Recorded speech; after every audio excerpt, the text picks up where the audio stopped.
Anne was leaving St. Lupin's.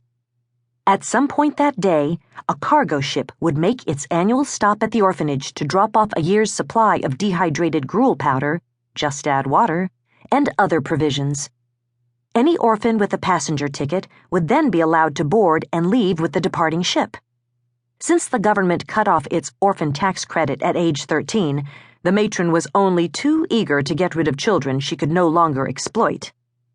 The ship was scheduled to depart at exactly 10 minutes past midnight, which was technically tomorrow, which was Anne's birthday, meaning she would be eligible to receive a ticket.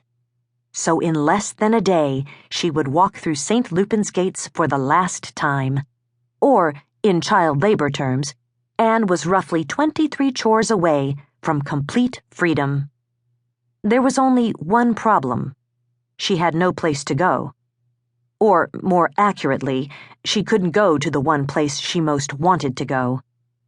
As the morning sun attempted, more or less unsuccessfully, to penetrate the grimy dormitory windows, Anne quietly walked down the hallway and slipped inside her tiny shared bedroom.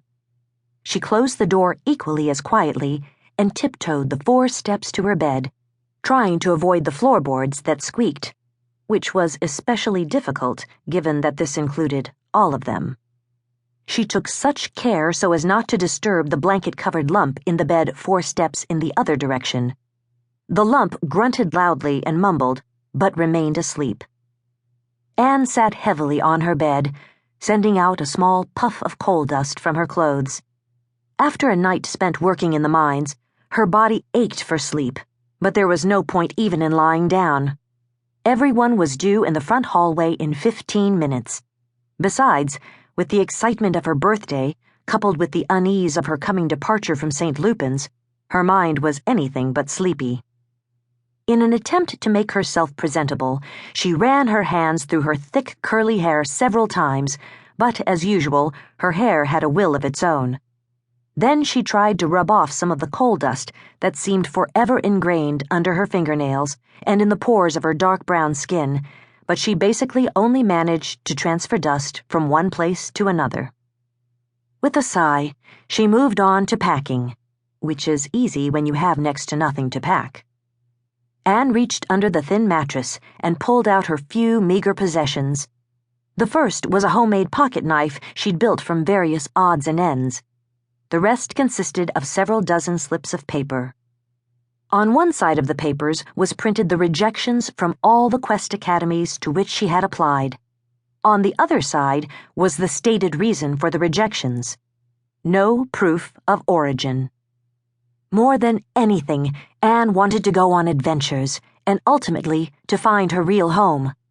First, however, she had to obtain an official license, but no academy would enroll someone who couldn't prove where they came from. In defiance of this, she had filled the rejection slips with sketches of people. The faces were different sizes, shapes, and colors, yet she'd given all of them one shared feature: yellow eyes, just like her own.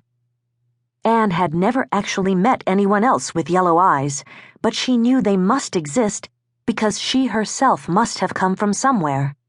That was her one and only clue. To the knife and the papers, Anne added a third item from her coat pocket: a small, thin book with a tattered red cover.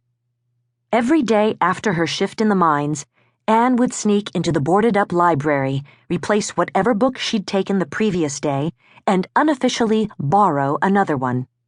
She'd read hundreds of stories this way: tales of nobles, tales of pirates, tales of knights, and sometimes tales of noble pirate knights. One book had even contained a story about an accountant, which hadn't been very exciting, but it did help Anne understand how feeding orphans cheap food qualified as a charitable donation for St. Lupin's. "What are you doing?" asked a sleepy voice that came from the blanketed lump. "New book," said Anne. The lump rolled over and revealed itself to be a person. A pale, white-skinned girl, pores equally coal-ingrained, with light blue eyes and tangles of dirty red hair. The girl's name was Penelope. She had already turned 13 and was a full head taller than Anne.